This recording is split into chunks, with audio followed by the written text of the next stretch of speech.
அஸ்ஸலாமு அலைக்கும் வரஹ்மத்துல்லாஹி வபரகாத்துஹு. கண்ணியமான ஹாஜிமார்களே, ஹமூதி மியூசியம் அப்படின்னு ஒரு மியூசியம் இருந்துச்சு. அது ரொம்ப பழசு, நிறைய பொருட்களை வச்சிருந்தாங்க.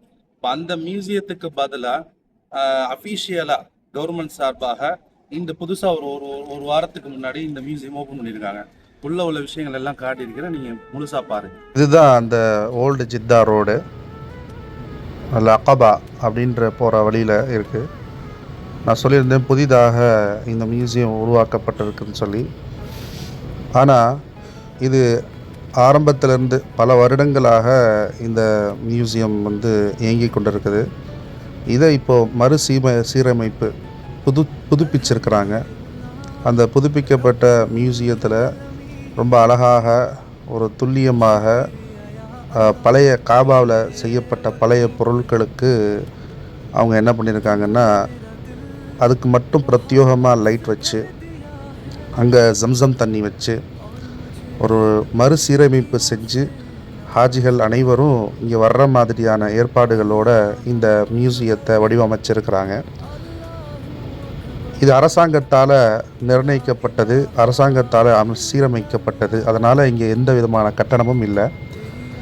நீங்கள் மேலே பார்க்கக்கூடிய விஷயங்கள் எல்லாமே காபாவை சம்மந்தப்பட்டது. மக்கா மற்றும் மதீனா சம்மந்தப்பட்ட புராணா பழைய பொருட்களை எடுத்துக்கொண்டு இந்த மியூசியத்தில் வச்சுருக்கிறாங்க. பழைய காலத்தில் இருந்த அந்த நிலைகளை விவரிக்குது. அந்த கற்கள், அந்த தூண்கள், அந்த மார்பிள்ஸ் கல்கள், காபாவுக்கு கீழே எப்படி நம்ம நிற்கும்போது சூடு தணியுது, இது அனைத்தையும் சிறப்பான முறையில் காட்டியிருக்காங்க.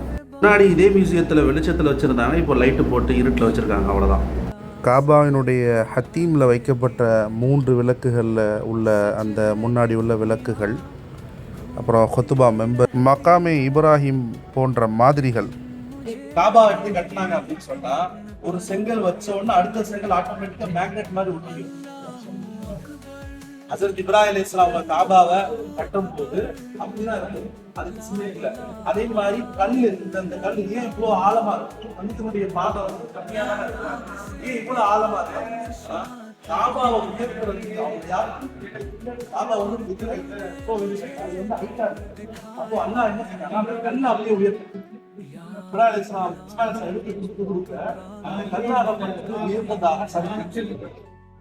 சொல்றாங்க. அதனாலதான் இவ்வளவு ஆழமாக அந்த கால் ஒரே கல்ல தான், வேற வேற கல்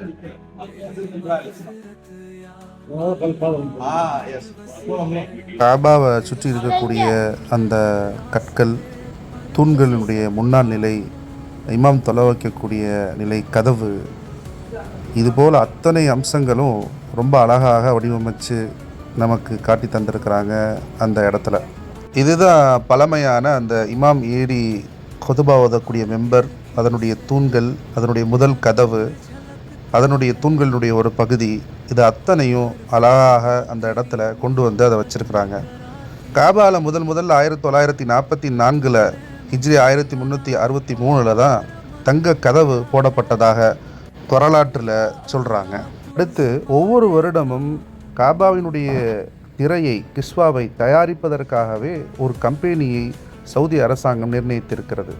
அதில் உள்ள நூட்கள், காபாவை தயாரிக்கிறதுக்கு உண்டான நூட்கள், அதனுடைய துணிகள், எந்தெந்த வகையான துணிகள் உபயோகிக்கிறாங்க, அதனுடைய தங்க நூட்கள், தங்கத்தாலான நூட்களை வச்சுருந்தாங்க.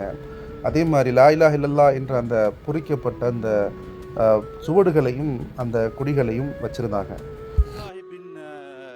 ஜுபேர் ரலியல்லாஹு அப்படின்னு அவங்க என்ன பண்ணாங்க, காபா முன்னாடி இருக்கும்போது வக்ஃபு செஞ்சாங்க. இந்த கல், இந்த தூணை, அந்த தூண் அப்படியே இருக்கு பாருங்க. அந்த காலத்துல சிமெண்ட் போட்டு அப்படி போட்டு அந்த மாதிரி எல்லாம் இல்லாம அப்படியே வச்சு அழகா இது மேலே ஒரு கல்லை வச்சு அப்படியே கல் வச்சு ஏற்றிடுவாங்க.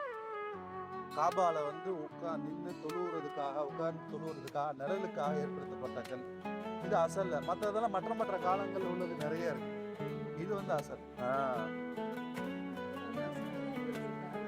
மதினமா நகரினுடைய பழைய புகைப்படங்களும், மதினமா நகரினுடைய பழைய மென்பர்களும், பழைய முக்கியமான பொருட்களும் அங்கே அளவுகளும் அத்தனையும் அதில் இருந்தது. அதே போல் ஜம்சம் தண்ணீர், ஜம்சம் தண்ணீருடைய ஆழம், அதுக்காக அரசாங்கம் ஏற்படுத்தியிருக்கக்கூடிய அந்த நிலைகளை பற்றியும் அதில் இருந்தது. ஹாஜிகளை உம்ராவுக்கு செல்லக்கூடிய ஹாஜிகள் அனைவரும் பார்க்க வேண்டிய இடங்களில் இதுவும் ஒன்று. கட்டாயமாக வாங்க.